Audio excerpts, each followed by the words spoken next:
At the peak of the busy summer season, the RNLI Lifeguard service is in full swing. Over 1,500 lifeguards keeping thousands of people safe on over 245 beaches. Rescuing swimmers from rip currents, giving first aid, patrolling and preventing accidents. But how does it all happen? How are busy beaches transformed into safer swimming and surfing spots? How do we make sure we have the right kit, the right facilities and the right people ready for anything on the beach?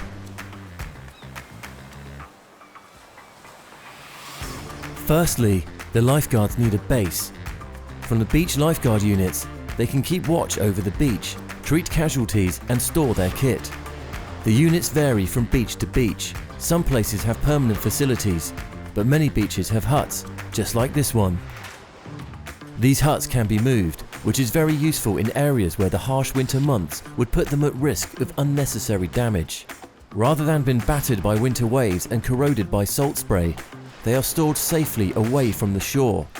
When spring rolls around, huts are transported back to the beaches and set up all around the coast, like here at West Runton Beach in Norfolk. With the huts in place, the beach has a base, but that's just the start. My name's Lewis Timpson and I'm the lead lifeguard supervisor for the RNLI Lifeguards in Newquay. So the key thing about lifeguarding is the lifeguard is the most important piece of equipment on the beach. You know, they have to rely on themselves, so that's why our fitness tests and everything's really rigorous, so that the lifeguards are never going to get into a situation, you know, where they become unsafe themselves.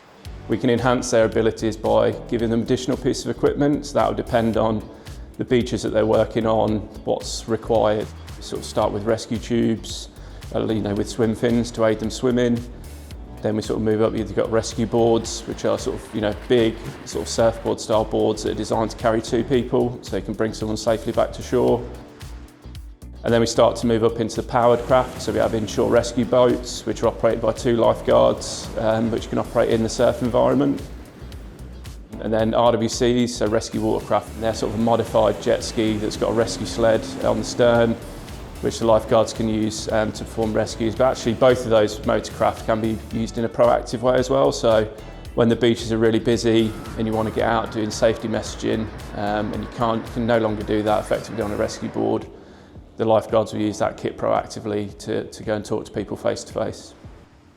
The equipment the RNLI provide is amazing, and we get so much consistency around the coast now compared to, you know, before the RNLI ran the service. And there's a real army of technicians that look after that equipment. So each area, so take Newquay for example, we run 9 beaches from Newquay. All of that equipment needs to be prepared, ready for the season. During the season, it has a weekly check, planned maintenance check, has monthly, 6-monthly and annual maintenance service, and that's done by our team of technicians that are based around the coast in each management area, and they do a fantastic job, and you know, we couldn't do it without them. Every beach around the coastline has what's called a beach safety assessment, so it's a really big risk assessment document, and that decides the level of how many lifeguards it has on that beach, the level of equipment it needs, and then the season length, and then obviously how busy the beaches are, so beach populations take into consideration. And then the RNLI try to strategically put beaches down the coastline so that people, wherever they are, they're never far away from a lifeguarded beach. All this kit is no good if there's no one to operate it. Hi, my name's Sydney. I'm a lead lifeguard supervisor for West Sussex and Hampshire, based at Chichester Lifeguard Support Centre. The amount of lifeguards we recruit each year depends on how many return from previous years. So if we have less lifeguards come back one year, then we might recruit more new lifeguards. But if we have lots of lifeguards return because they love it so much the year before, we don't have to recruit as many people the following year. Each area is also very different, so some areas might have 100 lifeguards, but some areas like here we only have about 30, so we recruit slightly less lifeguards each year than the bigger areas. So in order to work as an RNLI beach lifeguard, Each lifeguard has to have a National Vocational Beach Lifeguard Award, so that can be obtained through a local surf lifesaving club or a sort of private company as well that run the course. The RNLI support centres often run courses as well. There are some fitness tests that you need to pass. The first one is a 400-metre time swim in a swimming pool. So this is 16 lengths of a 25-metre pool in 7.5 minutes. Overall for the whole 16 lengths, but the first 8 lengths have to be completed in 3.5 minutes. Also there's a underwater swimming test as well, so that's a 50-metre swim. The first length is done underwater and the second length is done on the surface in under 50 seconds. And then there's also a run test as well, so that is a 200-metre sprint in under 40 seconds. If a lifeguard is returning from a previous year, they just need to recomplete their fitness tests and their lifeguard induction the following year, instead of having to do the full recruitment process again. After you've obtained your beach lifeguard qualification, if you're successful in recruitment, you don't need any sort of specific beach lifeguard experience in the past. If you're a new lifeguard, the RNLI will give you all the training that you need on your lifeguard induction to work on the beach. So when a lifeguard has been employed by the RNLI, before they can start working on the beach, they have to complete induction training. That's held by the local area that you're working for. So that will include redoing your fitness tests again, so your time swim and also the run test. And we also do beach tests as well, so we'll assess what you've learnt on your lifeguard course. So we'll go over sort of beach rescues, so with rescue boards and rescue tubes, hand signals, and also first aid skills as well. And then you'll also complete an additional 3-day RNLI lifeguard casualty care course, so that will teach you all of the medical skills that you'll need to work on the beach as well, using our casualty care responder bag for lifeguards.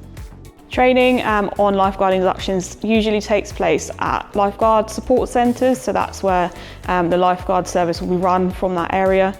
Sometimes we also use local lifeboat stations as well. We work together as one crew, so we might share their facilities. We also go to the local beaches too, usually the ones that you'll be working on in summer, so you can practice your skills on your local beach that you'll be working at. Lifeguards don't just complete training on their inductions each year, they continue to train throughout the lifeguard season. So this might include going on specific courses at the RNLI College in Poole. This could be to do with how to lead teams, so a senior development course. We also hold group training as well, usually before work. This will be the whole team and they'll practice different scenarios that might happen on the beach. We also train regularly with our local lifeboat crews. We'll do a bit of joint training exercise to encourage one crew working together. So we get to meet the local lifeboat crews and they get to meet us, and we can practice what might happen on a larger scale incident scenario. We also might train with sort of local Coast Guard rescue teams, ambulance services as well, and fire rescue services too. On a usual lifeguard day, 10 till 6, a lifeguard has to conduct 20 minutes of training. This might include a 20-minute swim between the red and yellow flags. For example, they might see how far they can swim in that 20 minutes. They also might take a rescue board out for a paddle to refine their skills in the surf or on flat water, with some speed work as well and endurance. A lifeguard also might take out the inshore rescue boat or a rescue watercraft. This is also physically demanding during the launch and recovery of the craft. Lifeguards stay really fit and healthy all year round, not just in time for when they come back for the season. Lifeguards by nature are very active individuals, often like to swim outside of the season or go to the gym, surfing as well, so lots of sport activities to be conducted over the winter to make sure they're nice and ready to come back for the start of the season the following year. We also, like I said previously, always train on shift as well to keep our fitness standards up too.